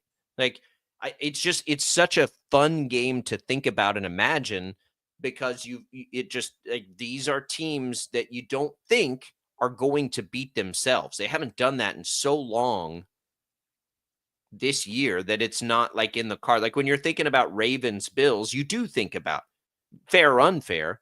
Is Lamar, are the Ravens going to make the mistakes they've made of the past, right? You think about that stuff all the time. You don't really think about that in this game. It's kind of like who's best is better. And in the regular season, it was Buffalo. And more often than not, outside of, when you factor in regular and postseason, like Buffalo's been better in this series with Allen and Mahomes, just not in the postseason. And here we go again. Like it's the same script we get all the time. They play in the regular season and Buffalo wins, and then they play in the postseason and Mahomes wins. And here we are again. This time it's in Kansas City, and I can't wait for it. Like it's a tight line for a reason. You've got the two of the 3 best in the business going at it under center. Like it's got everything we want. I'll tell you one thing right that Sean McDermott is not going to do. He's not going to ignore Travis Kelce. He's not going to forget about Travis Kelce. He's not going to leave Travis Kelce alone. And there were a majority of times in the Houston game where the Texans lost track of Kelce, or they didn't give him. I don't want to say they didn't give him enough respect. I just don't think that they really anticipated that Kelce would be the one to beat them. But that was a huge mistake. There's mistake, and then there's also that Kelce is a Hall of Famer and maybe the best that ever has done it at his position with a quarterback that maybe the bracket him. Okay, that's where the Chiefs' health comes into play. You can do that, but now you've got to deal with 3 other wide receivers who are very good. Houston made their choice, right? They didn't want to get beat by Worthy in big plays. I would have made the other choice. You can make a case that Houston's game plan was solid. Like the Chiefs, I'll say it again, and I know Kelce had a big game. I thought he would have a big game. The Chiefs had 212 total yards of offense in that game. So, like, would you take that going in? Because I think you would. We'll talk about that strategy too. We're getting into it. We're digging in with the Chiefs deep in this hour. It's Sports Daily. Don't go away. We're coming right back.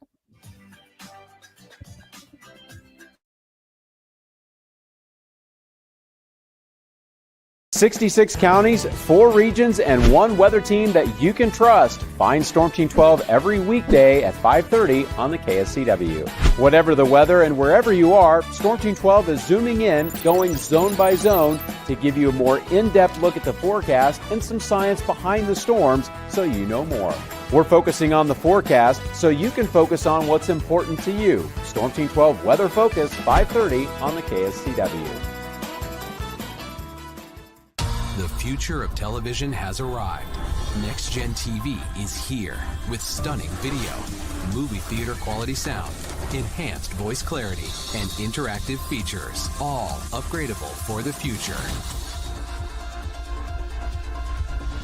Learn more at watchnextgentv.com. Sometimes people tell us, I don't get it, it's just tea. But let me tell you, we are so much more than just tea. With 20 plus flavors of sweet and unsweet iced tea, the possibilities are endless. Come on in and try them all for free to find your favorite or get us on the go for your busy lifestyle. And don't miss happy hour every day. So the next time someone tells you it's just tea, tell them to come by and find out why we say drink tea, be happy. Is the canvas of our imagination. They tell a story. Clouds affect the events of your day. Sometimes they growl, sometimes they inspire, but they're always the messengers of nature's mood, written in the sky. Storm Team 12 understands the language of clouds. We're dedicated to decoding their message so you know what to expect. Behind every cloud, there is a story waiting to be told. Trust Ross Jansen and Storm Team 12, alerting you first to the impact on your life. When you need help, remember, you're not alone. We are here. We are neighbors. We are together. We are Kansas.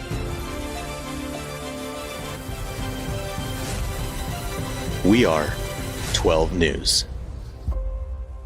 They say, What is GMFB overtime? It's Peter, Jamie, Kyle, and Akbar breaking down the NFL 5 days a week. It's okay to be excited. It's this, that, and a whole lot of It's football for everyone. Weekdays at 10 a.m. on KSCW. Are following a breaking update. Every day, all day, stream the stories that have you talking near and far. Whoever is behind the wheel of this bus is not stopping. From hundreds of local reporters and meteorologists spanning the country. Chaos here this morning at the UW campus. Search LNL for the all-new Local News Live streaming app. Make yourself known now. 31001 in traffic pursuit. Oh my God, here. Investigate TV Plus begins with real people. We investigate stories that impact you. And inspire change every day. Something is broken. Real problems. Why are they hiding it? And real solutions. My daughter was dying in front of me. What was your reaction when he said that? Investigate TV Plus, weekdays at 3:30 p.m. on KWCH. Sometimes people tell us, I don't get it, it's just tea. But let me tell you, we are so much more than just tea. With 20 plus flavors of sweet and unsweet iced tea, the possibilities are endless. Come on in and try them all for free to find your favorite or get us on the go for your busy lifestyle. And don't miss happy hour every day. So the next time someone tells you it's just tea, tell them to come by and find out why we say drink tea, be happy. Mornings are busy. We're here to make your mornings better.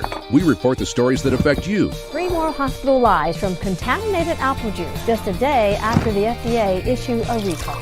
We're here to make your mornings better. Closing east and westbound lanes of K96 for repairs. With 12 News, you're prepared for your whole day. Scattered thunderstorms across the state into the afternoon. Stay a step ahead with 12 News this morning on KWCH and KSCW.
And now, digging deeper with the teams you follow, it's another Sports Daily Insider interview on KFH. All right, welcome back, everybody. It is Dan Israel in our Chiefs Insider. Dan, glad to have you in. As much as we all want to look forward because we're all salivating over another Chiefs-Bills playoff matchup, let's look back first and remember a pretty interesting game in the divisional round for the Chiefs. I do think there was rust. I subscribe to the theory that there was. They didn't gain a ton of yards, but they were sort of in control. And I honestly think that's dangerous for the opposition. What were some of your big takeaways from that divisional game? Yeah, I'd have to agree. I mean, I think they came out and they just showed a little bit of tempo difference maybe between themselves and the Texans, and the Texans were being very physical too, which is I don't know if that's usual for them or not. I remember in the earlier contest, I was a little surprised how fast they were, but the physicality didn't really stand out to me. But last week, I thought they were both. The Texans were, and so Chiefs had to come up to speed really quickly on that. And I felt the second half was much better. Certainly felt like it was more fluid and more on the running back situations. To me is just. I don't know, man. I'd hate to have to make that decision every week because it's a tough one. And, for the Chiefs to have such an embarrassment of riches there is phenomenal. But I do think the defense as well was a little bit rusty, which surprised me. I thought the defensive line in particular probably came to speed quicker than any of the other units, but the secondary, it's all about reaction anyway. So I thought the secondary looked good with Watson. I guess all in all, I felt like it was a good Chiefs outing. I hope that they can keep that tempo and pace and start this game a little faster. From a defensive perspective, I think Steve Spagnuolo showed why he's the best defensive coordinator in the league. And we know that he's going to dial up blitzes. That's kind of what he does. The timing of the blitzes, the way that he brought the pressure, all of that, really showed that, CJ Stroud was under quite a bit of duress throughout the course of that game. What was interesting, I thought, Dan, was the fact that, when we've seen the pass rush for Kansas City this season so far, it's usually one guy standing out. It's Chris Jones in a game, or it's George Karlaftis in a game. It was both of those guys and Felix Anudike-Uzomah. Like, they all feasted in that game. And I thought that was, a nice addition and hopefully something that can continue on next week.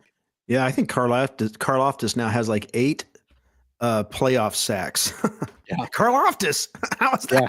Yeah. But he was a beast on last, when we play Saturday. Gosh, it's starting to all blur together. He was a beast. And I feel like, Felix had probably the best game I think he's had. Chris, you expected. You're paying him all that money. Yeah. He's rested. You got to come out and play, especially in the playoffs. This wasn't a regular season game. This is the playoffs. And so I guess it's kind of become the MO for the Texans to come up and lose early in the playoffs to Kansas City at Arrowhead. But I felt that was one of the better Texans teams we've seen, and Chiefs were still able to handle that. It should give you a lot of encouragement. If you looked at the Bills-Ravens game, it looked to me as though the Ravens pretty much gave that game away as well. The Bills didn't look incredibly strong. They didn't look like they could just easily handle the Texans. So I'm encouraged by both the play of last week and in the play of the Ravens and Bills games for this week. Don't you think that the Bills kind of played like the Chiefs? Like, yeah. Absolutely. It's just kind of like, okay, whatever you think you need to do, we're just going to not make mistakes. We're going to, show you why we've been so successful at this for so long now.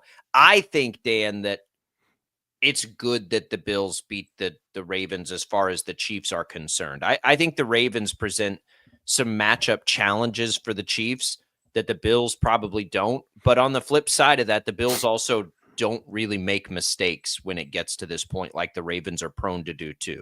Yeah, that's the one thing. I'm not a huge Lamar Jackson believer. I feel like he's a great quarterback. If you want to vote for him for the MVP, fine, do so. But I feel like when he gets into these big games, it's not like he just chokes 100%, but there's just some things he can't do. And when the game is put on his back, I don't think Lamar Jackson can carry an entire team. And I know that's a statement, and he very well may be this year's MVP, but we've seen it year after year after year. And so I kind of wanted to see the Ravens come into Arrowhead just because I thought it would be an easier contest. And you're right, Jacob, the way the Bills played them on Sunday was very much hey, we're just going to sit back here and methodically play our game and just wait for you to make a mistake. And the Ravens did.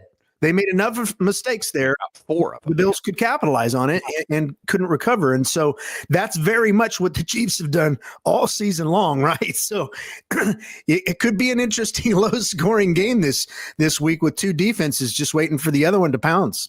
Talking about mistakes, Dan, I brought this up in the last segment. I'd love to get your take on it.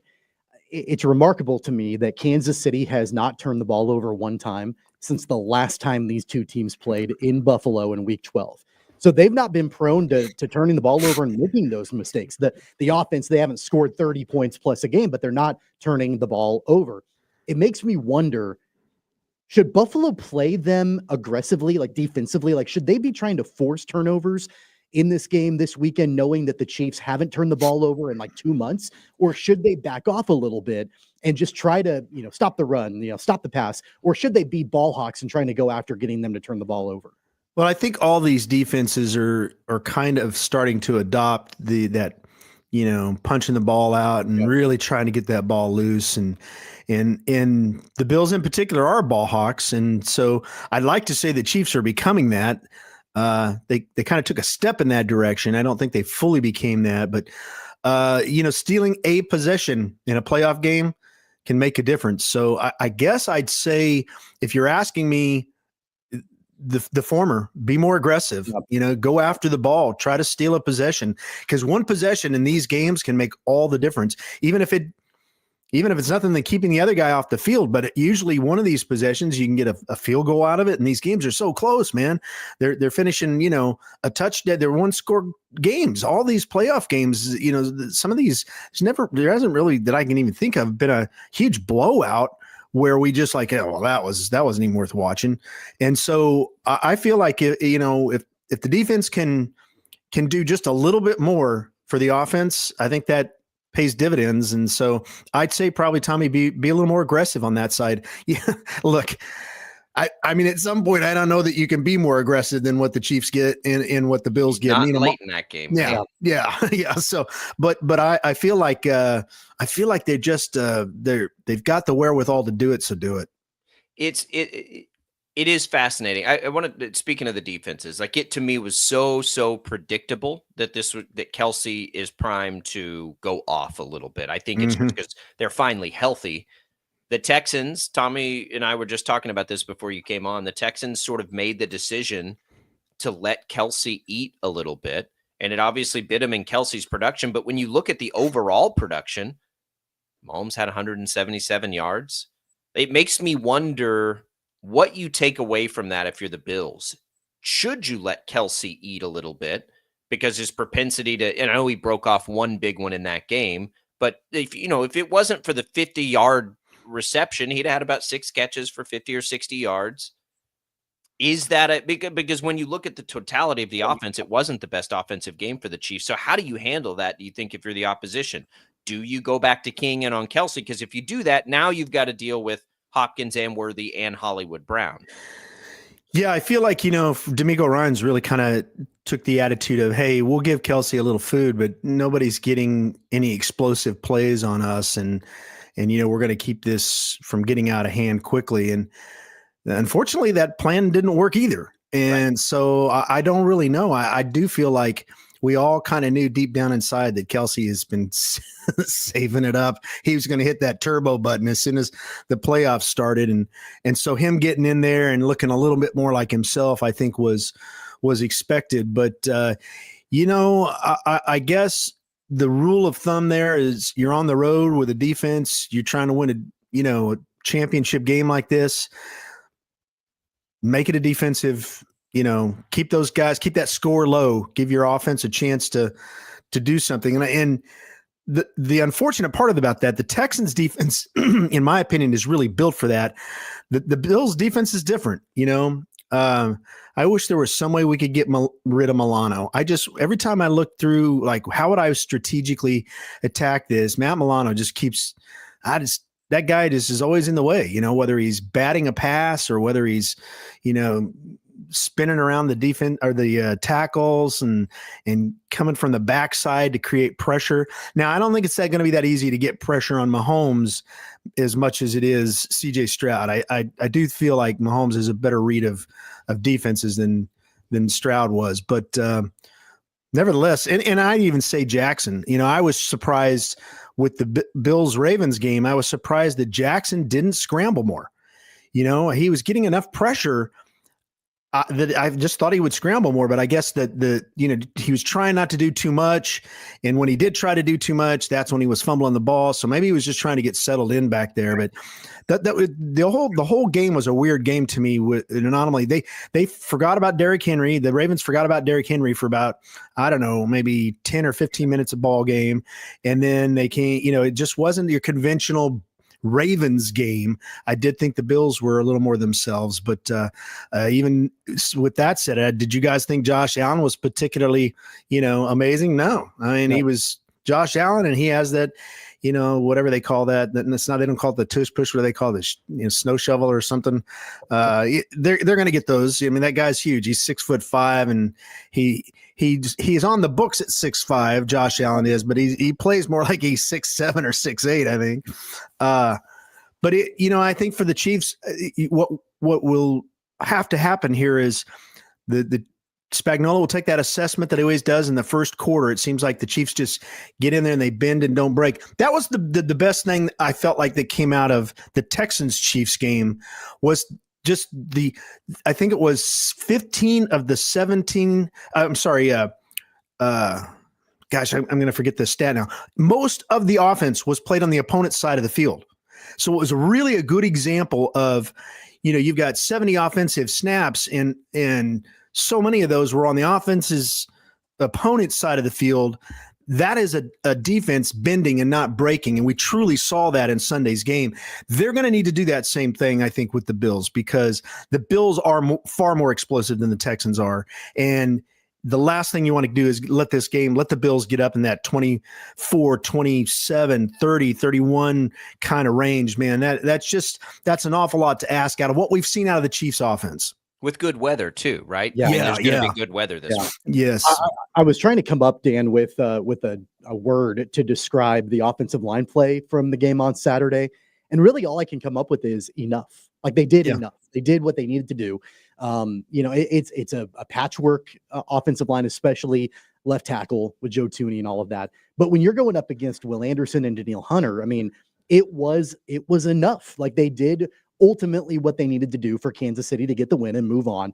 That's probably got to be the recipe this weekend and then, in potentially a Super Bowl is they just need to do enough. They can't let Mahomes get killed back there. No, you're exactly right, Tommy. I'd like to say that, this would be a step down from the Texans game playing the Bills, and that Danielle Hunter and Will Anderson aren't there, but Von Miller showed last week. Yeah. He's still alive and cooking. So I don't know. It's just, you get to this level of ball. I think it's interesting that, the same four teams end up in this, the final rounds, the divisional and championship rounds of the conference. And it goes to show that these are all good teams. And I think the guy who makes the least mistakes is going to be the winner, just like we saw on Saturday.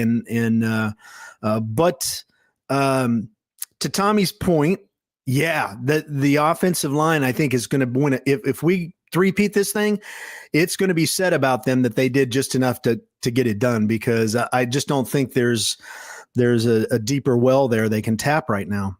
We'll see. DJ Humphrey's coming back. Who knows? But I don't think they've seen enough to trust him. So. No, you can't risk that. I mean, I'm glad he's there as depth. As a backup, yeah. So what's really interesting about this to me, all that we're talking about and the conservative sort of like Vegas has the over under on this game the exact same it does in the Commanders-Eagles game. And I bring up that point about the weather because both teams played in some pretty gnarly conditions last weekend. And I do think that probably lended itself to the style that Buffalo and Kansas City chose to play in the game. 32 degrees and sunny, I think, is what we're looking at.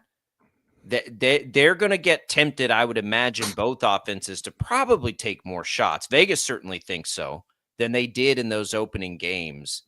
Just something to think about, because I think both of these offenses in these passing games, when it's not really, really cold, maybe snowy, and the wind howling around, could just choose to open it up because they can. Yeah.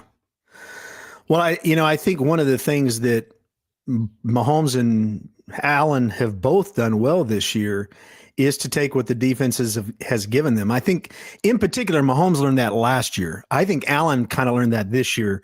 I noticed him, taking things that he would not normally do, that the Brett Favre gunslinging mentality that, he has at times was on much less display as the Bills went through their regular season. But, you get out there in a playoff game and your emotions and your energy levels surging and you're excited and the weather isn't going to be they're not going to feel 32 degrees and sunny. That's going to feel like just an average day of playing football. It's, they're not having to keep, bitter cold, their hands from getting cold and all of that. So you're right. You're going to feel comfortable, and the more comfortable they feel back there, I think the more willing they'll be to take chances. And I'm saying because I'm throwing Mahomes in here too. Mahomes likes that, he likes to hit that deep ball too. And he's got Xavier Worthy. He's got Hollywood Brown, man. I know those two are itching.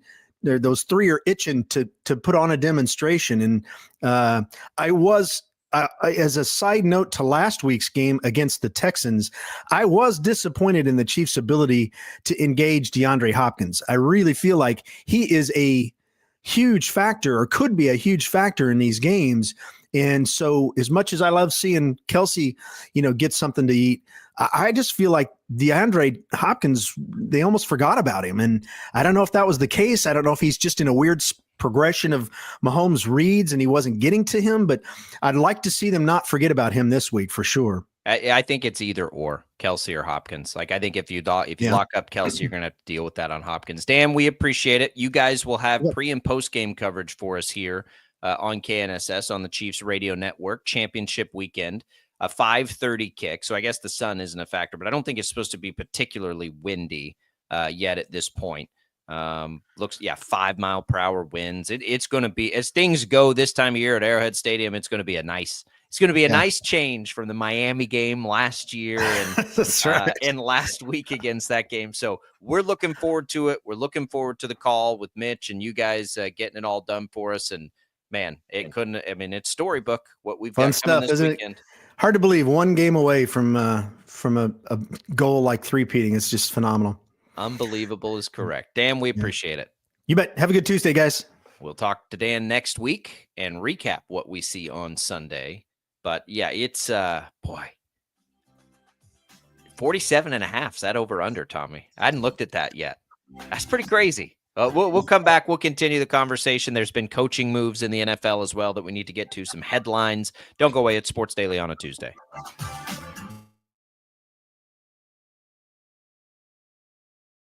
66 counties, 4 regions, and 1 weather team that you can trust. Find Storm Team 12 every weekday at 5:30 on the KSCW. Whatever the weather and wherever you are, Storm Team 12 is zooming in, going zone by zone to give you a more in-depth look at the forecast and some science behind the storms so you know more. We're focusing on the forecast so you can focus on what's important to you. Storm Team 12 Weather Focus, 5:30 on the KSCW. The future of television has arrived. Next Gen TV is here with stunning video, movie theater quality sound, enhanced voice clarity, and interactive features, all upgradable for the future. Learn more at watchnextgentv.com. Sometimes people tell us, I don't get it, it's just tea. But let me tell you, we are so much more than just tea. With 20 plus flavors of sweet and unsweet iced tea, the possibilities are endless. Come on in and try them all for free to find your favorite or get us on the go for your busy lifestyle. And don't miss happy hour every day. So the next time someone tells you it's just tea, tell them to come by and find out why we say drink tea, be happy. It's the canvas of our imagination. They tell a story. Clouds affect the events of your day. Sometimes they growl, sometimes they inspire, but they're always the messengers of nature's mood, written in the sky.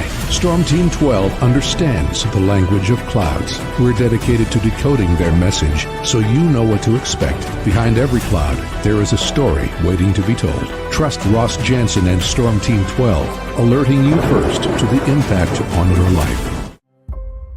When you need help, remember, you're not alone. We are here. We are neighbors. We are together. We are Kansas.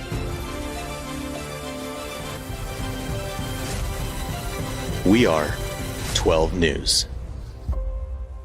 They say, What is GMFB overtime? It's Peter, Jamie, Kyle, and Akbar breaking down the NFL 5 days a week. It's okay to be excited. It's this, that, and a whole lot of. It's football for everyone. Weekdays at 10 a.m. on KSCW. Are following a breaking update. Every day, all day, stream the stories that have you talking near and far. Whoever is behind the wheel of this bus is not stopping. From hundreds of local reporters and meteorologists spanning the country. Chaos here this morning at the UW campus. Search LNL for the all-new Local News Live streaming app. Make yourself known now. 31001 in traffic pursuit. Oh my God, here. Investigate TV Plus begins with real people. We investigate stories that impact you. And inspire change every day. Something is broken. Real problems Why are they hiding it? and real solutions. My daughter was dying in front of me. What was your reaction when he said that? Investigate TV Plus, weekdays at 3:30 p.m. on KWCH. Sometimes people tell us, I don't get it, it's just tea. But let me tell you, we are so much more than just tea. With 20 plus flavors of sweet and unsweet iced tea, the possibilities are endless. Come on in and try them all for free to find your favorite or get us on the go for your busy lifestyle. And don't miss happy hour every day. So the next time someone tells you it's just tea, tell them to come by and find out why we say drink tea, be happy. Mornings are busy. We're here to make your mornings better. We report the stories that affect you. 3 more hospital lies from contaminated apple juice just a day after the FDA issued a recall. We're here to make your mornings better. Closing east and westbound lanes of K96 for repairs. With 12 News, you're prepared for your whole day. Scattered thunderstorms across the state into the afternoon. Stay a step ahead with 12 News this morning on KWCH and KSCW.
KU, this may be the weak link, but they have a team that can make a deep run in March Madness. And you got K-State, who can probably go, hopefully will go a ways in the college football playoff. So looking like a great year. Have a great day. There's an optimistic take there from Ken. That's a voice message, and you can leave those with us on the Odyssey app. It's a great way to check out the program. If you want to, you don't have time to call or do whatever it is that you need to do, just leave us a voice message, just like the video comments that we get. We get those via Facebook, via YouTube, on X, all kinds of different ways to get in touch with the program, and we appreciate each and every one of you for doing it. Welcome back into Sports Daily. Jacob Albrock, Tommy Castor here with you. Tommy, we're talking Chiefs. We're kind of getting ready for Bills. It's hard not to think about anything else. The point total there, until we were talking to Dan, I hadn't really looked at that. Certainly not indicative of the way either of these offenses played in the last game. So it does beg the question to some degree. Was that a factor of the circumstances, a factor of the weather that both teams were playing in? Or was it a factor of desire and the want to play that way? Because if it's the latter, 47.5 points is a little bit of a stretch.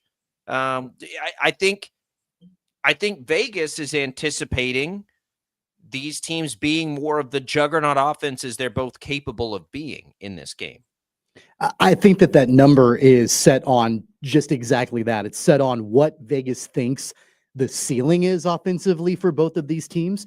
If you do the math and you kind of break it down, okay, the Chiefs have not scored 30 points at all this season. So let's say they even get to the ceiling of what they've done this entire year. You're talking 29. Like, that's the most they've done this entire year. So I don't think that ceiling can be any higher than that necessarily, right?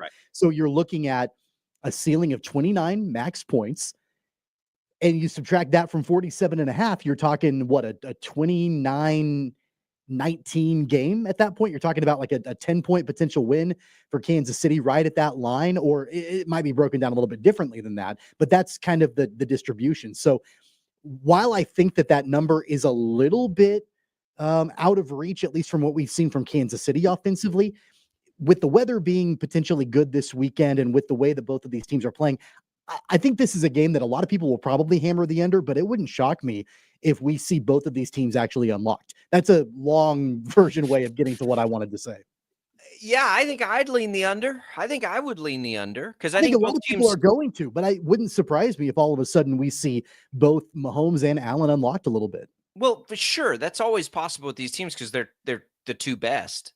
But at the same time, like Kansas City's offensive game plan is harder for me to predict what they want to do offensively. Buffalo's, to me, is not nearly as hard. Buffalo would love to run the ball. Buffalo would love to play ball control in this game. And even if they want to do that, you would think potentially lower score. It's really, really interesting to think about a number that high when both of these teams are capable of, and just showed us that they're capable of sort of scaling it back a little bit. Maybe it was just because of the weather. That'll be an interesting one to watch and to see. And we'll ask PJ Glasser on Thursday what he thinks of that. But we just saw, I mean, neither one of these teams had 250 yards of offense in the last game they played. Did Buffalo get to 250? They did. They barely did.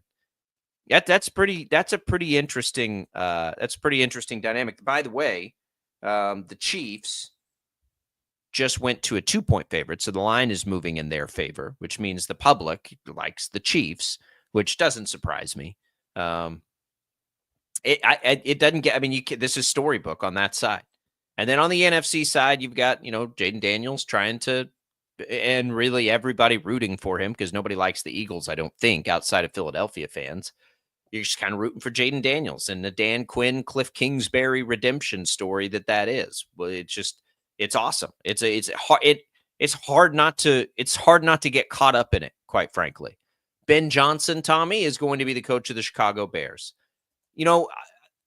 I hoped for this marriage, honestly, because if Ben Johnson really is that dude, I would like to see Caleb Williams get that dude to see if Caleb Williams can be a great quarterback. I love great quarterbacks across the league. It's better. The game is better. So if Caleb Williams has a chance and Ben Johnson is this guy, great. I'm happy that he's in Chicago now because I want to see that at the least. I want to see the potential of Caleb Williams, whatever that potential is, be reached and not be tethered by bad coaching, which Chicago's had plenty of that in the last regime, some pretty bad coaching. So I'm happy about that move. Even though I've got no skin in the game, don't really care one way or the other about the Bears. I'm glad Ben Johnson's there, and I'm glad that's where he ended up. After 3 years now of basically us hearing that he has his choice of wherever it is that he wants to go, he chose Chicago, which I do think is pretty interesting. I think he's a really good offensive coordinator. There were a couple of head-scratching decisions in the Detroit loss on Saturday or on Sunday. And you and I texted about those and about, what ended up happening. There was that one play where didn't he have Jamison Williams throwing the ball down the field? That was kind of bizarre. Like there were some weird, and I'm like, okay, Ben Johnson, you're a great coordinator. But these are some weird decisions. You got it. Like you have to look at that in context. That's a much worse decision by Jamison Williams than it was now. You can make the case that it was a bad decision to let Jamison Williams be capable of making a good decision because he's consistently not capable of that. But they did set that play up with a play that had everybody, including the announcer, salivating earlier in the game, where they sort of did that, like double handoff, basically. It was the same design. They were trying to use the same thing to set up a wide open deep ball. There wasn't a wide open deep ball. And I have to imagine in that circumstance, the message is very clear. If it's not wide open down there, Jamison Williams, throw the ball away. Don't try to make a perfect pass and beat a defender. After Jamison Williams has the brilliant play and probably should have been penalized for his pumping celebration in the end zone, I thought Jahmyr Gibbs and Amon-Ra St. Brown were going to kill him when they saw what he was about to do there.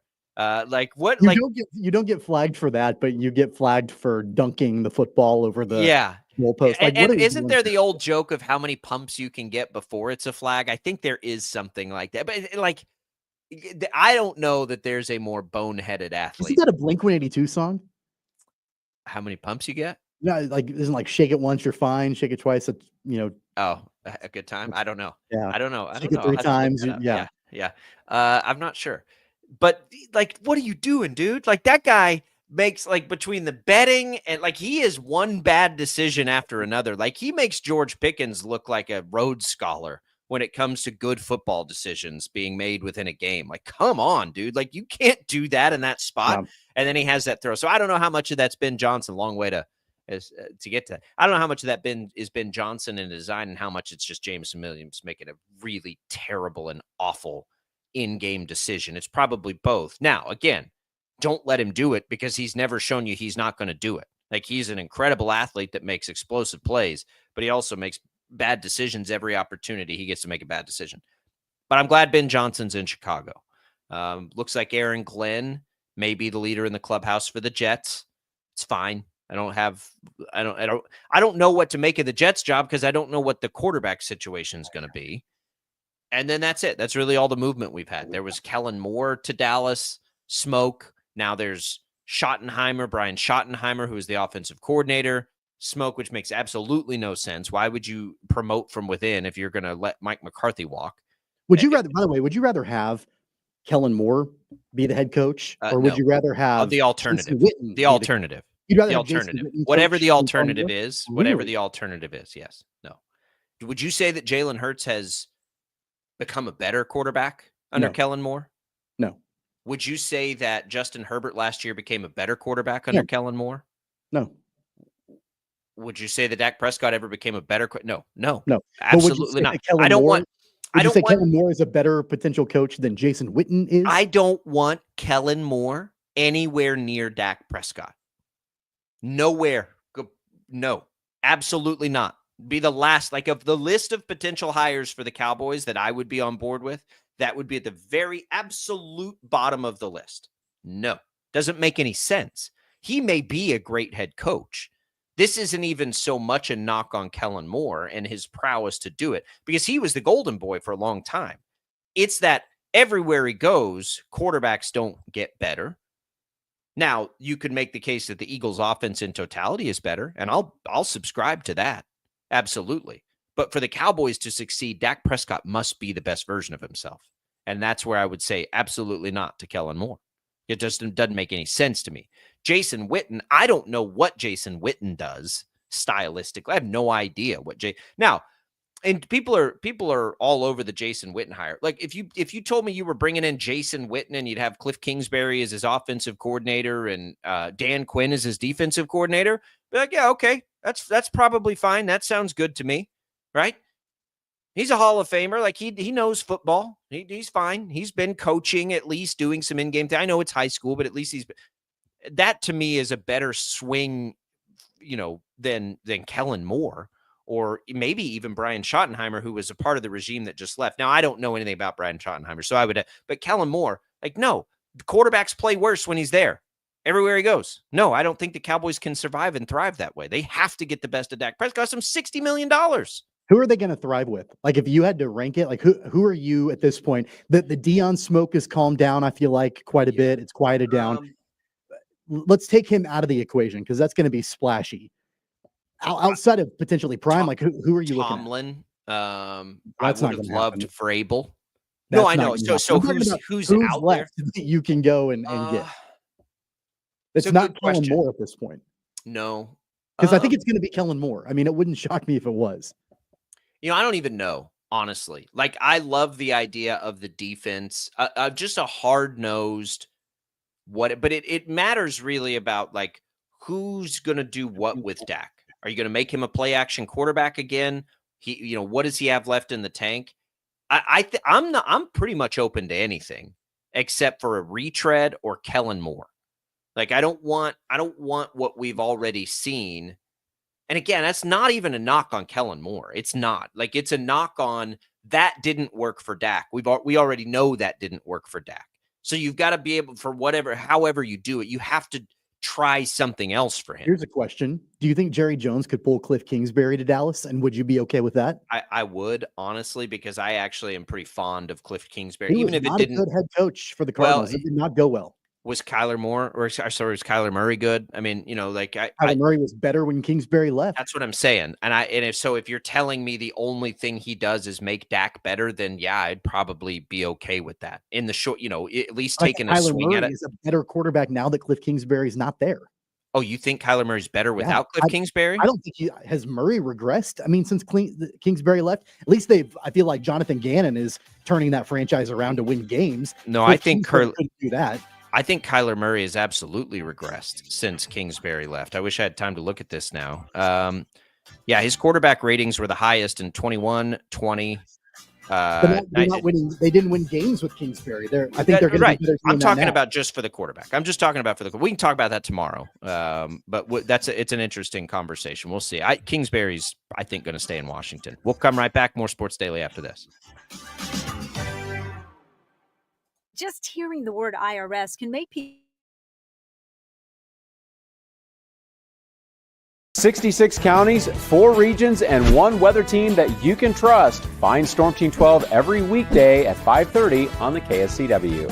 Whatever the weather and wherever you are, Storm Team 12